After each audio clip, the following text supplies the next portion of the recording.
안녕하십니까? 땅사고 건물사고 부자되고의 땅사고TV 임동석입니다. 지금 정부가 계속 부동산 관련 그 감독기구, 슈퍼 감독기구를 만든다고 요거 관련돼 가지고요. 지금 이제 어느 정도 국가 기관끼리 이렇게 협의를 좀 벌여져서 된 것 같은데, 부동산 분석원으로 이렇게 되어지는 것 같아요. 그래서 이름 자체에서도 보면 크게 그 뭐라고 그럴까요? 수사기관 이런 엄청난 파워적인 그런 힘은 아닌 것 같고, 근데 이제 계좌 정보, 세금 내역 조회, 막강 권한 준다. 이것은 의미가 좀 있는 것 같아요. 그러니까 형사처벌을 하려고 하는 그런 의도보다 여기가 이제 제가 봤을 때는 저는 이제 현업에 있는 공인중개사잖아요. 실질적으로 다운계약서 하려는 사례, 어떤 조직이든 간에, 이제 국민들은 굉장히 또 부동산을, 현 정부는 공인중개사들을 굉장히 범죄시하고, 공인중개사 자체를 계속 단속의 대상, 또 잡아들여야 될 처벌의 대상, 이렇게 보는 게 좀 사실인 것 같고요. 근데 이런 게 제가 봤을 때는 공인중개사만 그런 게 아니라 어떤 조직이든지 간에 그 조직에 프로테이지는 정확히 알 수는 없겠어요. 통계를 하면은 어떤 조직마다 다 틀리겠죠. 이게 의사 집단도 그 불법한 행위를 한 의사는 있는 거고, 변호사 집단도 그 어떤 한 1%에서 5% 정도? 정확히 숫자는 틀릴 수는 있겠죠. 0.1%라든지. 어쨌든 변호사도 범죄 행위를 하는 변호사가 있습니다. 그런 불법한 행위를 하고 돈을 벌려고요. 변리사도 그러고요. 치과의사도 그러고요. 세무사도 그러고요. 법무사도 그러고요. 공인중개사도 그러고요. 다 그렇죠. 근데 이제 유독 그 공인중개사가 이제 욕을 먹고, 또 공인중개사 자격증을 가지고 하지 않는 사람도 욕을 먹는 것 중에 하나가 좀 부동산이라고 하는 게 좀 불로소득, 일을 하지 않고 좀 장난질로 돈을 벌어가는 그런 거에 해서 굉장히 좀 배가 아파하라가는 그런 거 좀 있는 것 같아요. 우리 그 조선 한반도에 있는 사람들은 다 그렇잖아요.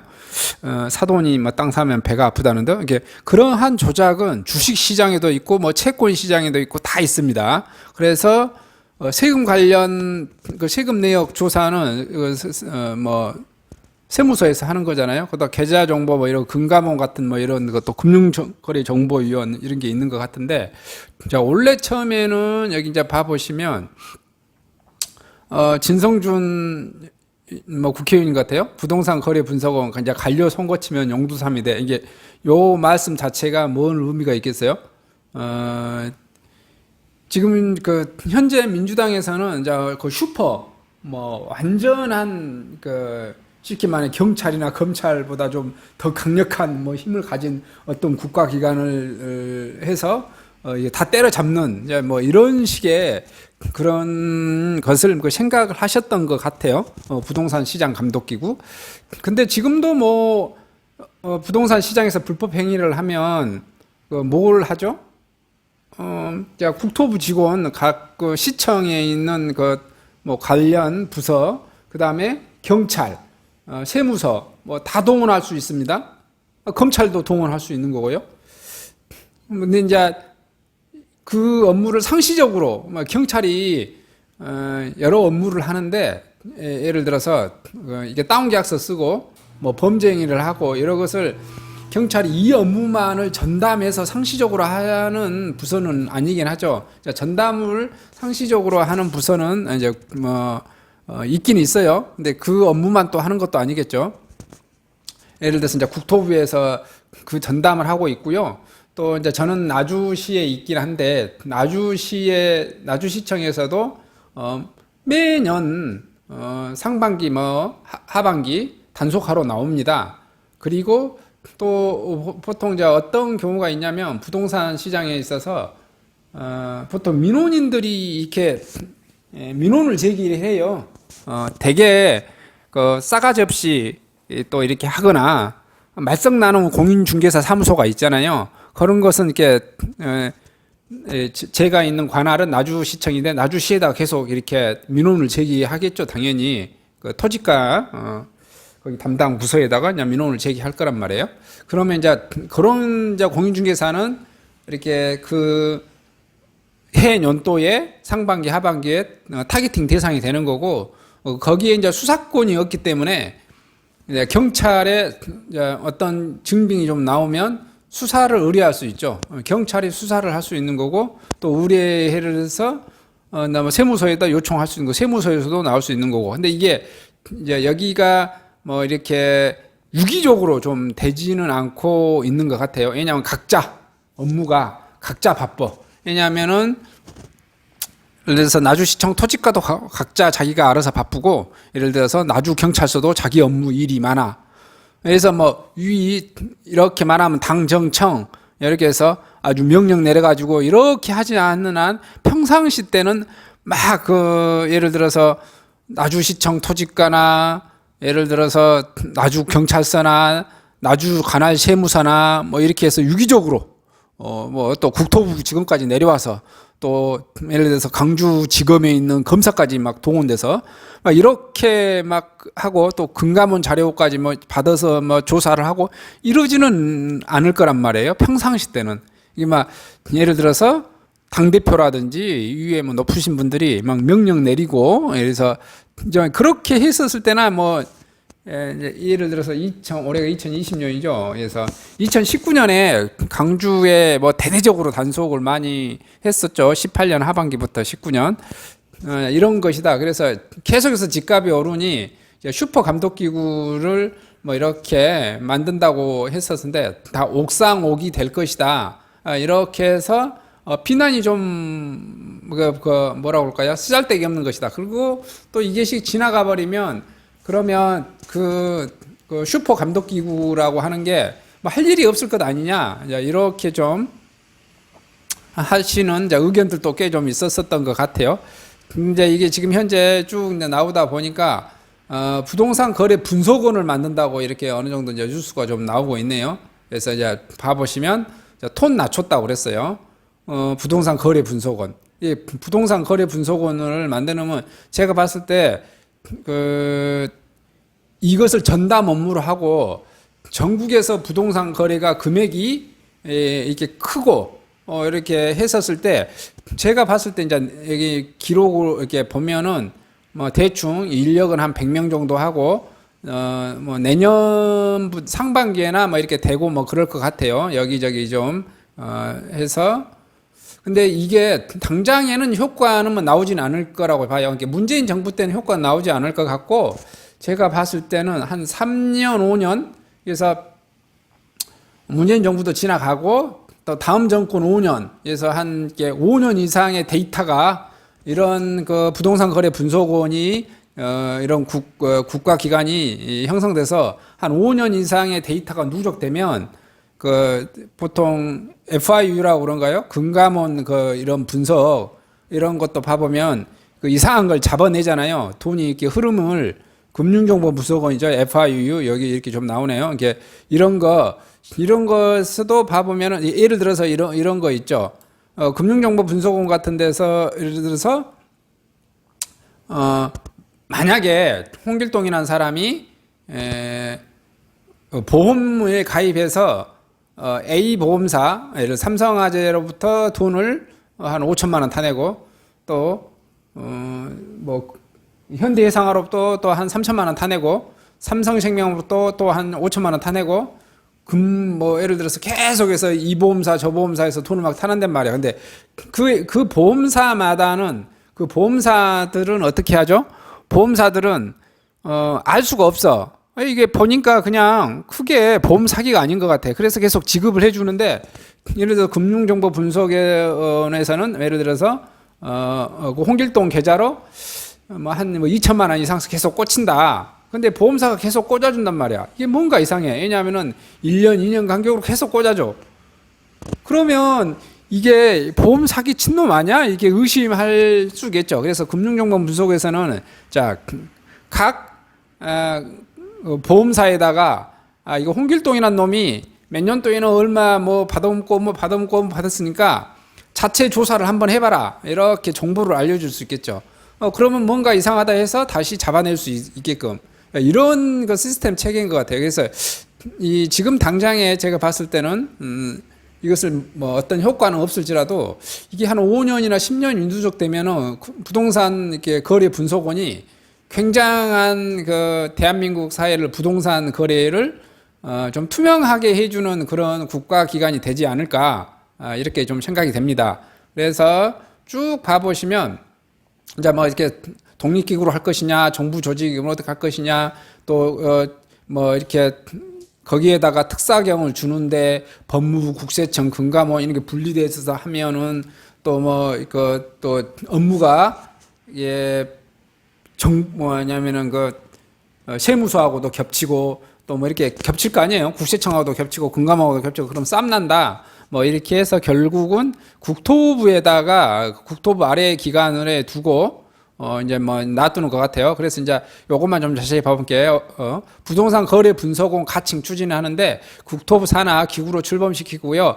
한시 조직인 부동산 불법행위 대응반을 이제 상시화시키는 거죠. 그래서 제가 봤을 때는 이런 친구들이 이게 불법행위를 직접 조사하는 것보다는 이렇게 제가 설명했었던 것처럼 이게 FI 금융정보분석원처럼 계속 이 친구들은 전문가들이 전산이라든지 기존의 그 국세청 금감원과 이렇게 연결되어 있는 이 사람들의 인력을 파견받아서 5명에서 100명 인력 구속을 하고 국토부 사법경찰관으로 이제 이것도 직접 자기네들이 단속할 수 있는 힘도 주긴 주는데 제가 봤을 때는 이렇게 하는 것보다는 이렇게 그 자금 세탁 등 금융거래 분석의 수사기관에 통보하고 인력 파견하는 거 총 59명이잖아요.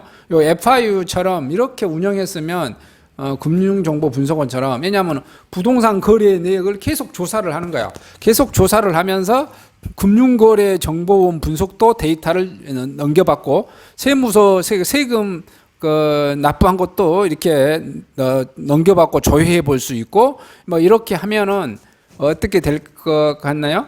이 자료를 만약에 홍길동이라는 사람이 나주시에 있어. 근데 부동산 거래를 많이 했어. 근데 뭔가가 느낌이 이상해. 계속 조회를 하고 다른 것들과 비교했더니 그러면 어떻게 해요? 본인이 금액이 엄청 크면 막 수백억, 수천억대 되면은 이게 그 부동산 거래 분석원이 자체 경찰이나 국세청 이렇게 파견되어 있는 그 수사권을 동원해서 직접 조사해 볼 수도 있고 금액이 예를 들어서 한 1억에서 10억 내외로 적은 금액이다. 그러면 어떻게 해요? 그렇죠. 그거 홍길동이가 나주시에 살고 있던 사람이고 부동산 거래를 매년 이렇게 5억, 10억 이런 거래를 수시로 했어. 그래서 뭔가 좀 이상한 것 같아. 그러면 조사를 해봐라. 그래서 나주시한테 내려보낼 수도 있고 나주 경찰서한테 이것을 자체 한번 더 조사 한번 해보라고 정보 팁을 줄 수도 있고 이렇게 하면은 아마 여기 말하는 지금 현재 금융정보분석원처럼 효과가 내어질 것 같아요. 그래서 부동산 거래 분석원이 향후에 한 5년 후에는 이렇게 다다음 정권쯤에는 이게 발동을 하면 엄청 대한민국에서 부동산 거래가 깨끗하고 투명해지는 그런 것이 되지 않을까 이렇게 생각되어집니다. 그래서 모델은 금융위원회 산하 금융정보분석원 FIU와 자본시장조사단 사례를 참고했고요. FIU는 자금세탁 등 금융거래 정보 분석의 수사기관에 통보하고요. 파견 인력 총 59명입니다. 자조단은 주가조작 등 불공정 주식거래 조사와 수사를 하고 있고요. 파견 인력과 금융위의 특사경으로 총 29명이 있습니다. 그래서 이런 것도 이렇게 해볼 수 있어요. 요것을 부동산 거래 분석원을 서울에다만 이렇게 둘 게 아니라 부동산 거래 분석원에서 서울 놔두고 어떻게 할까요? 그죠? 대전 지국 대전 지부 예를 들어서 대구 지부 부산 지부, 광주 광역 광주 지부 이렇게 이렇게 해줘서 좀 이런 수사권 같은 것을 더 준다고 하면 본인들이 이 정도 500에서 100명이면 본인들이 이렇게 자체 수사하기에는 좀 힘든 인력이겠죠. 계속 밑에 기관한테 협조를 요청할 수밖에 없는, 조사해달라고 할 수밖에 없는, 이렇게 되어질 거니까. 그다음에 이제 FIU 자조단 합친 기능, 부동산 시장 정보 분석과 불법 행위 조사 및 수사 기능 확대하고요. 실거래 조사 시 계좌 조회권 부여에 이상거래 신속 대응하게 하고요. 불법 편법 증여 막기 위해 국세청 납세정보 조회권도 검토하고 있고요. 특별법 제정 시 불법 청약, 집값 담화, 부동산 인플루언서 처벌 등 제재 수위가 강화될 듯하다. 출범 시기는 연내 법 제정 후 내년 초 출범 예정인데, 부동산에 이제 이렇게 문재인 정부가 부동산 이렇게 해가지고 정권 내내 집값은 못 잡을 것 같아요. 제가 봤을 때. 그러나 부동산 거래 분석원 이렇게 이 국가기관 하나 만들어내서 다다음 정권에는 아마 좀 더 부동산 거래가 투명하게 하는데 좀 일조하지 않을까 이렇게 예측을 해봅니다. 이상 영상을 마치도록 하겠습니다. 감사합니다.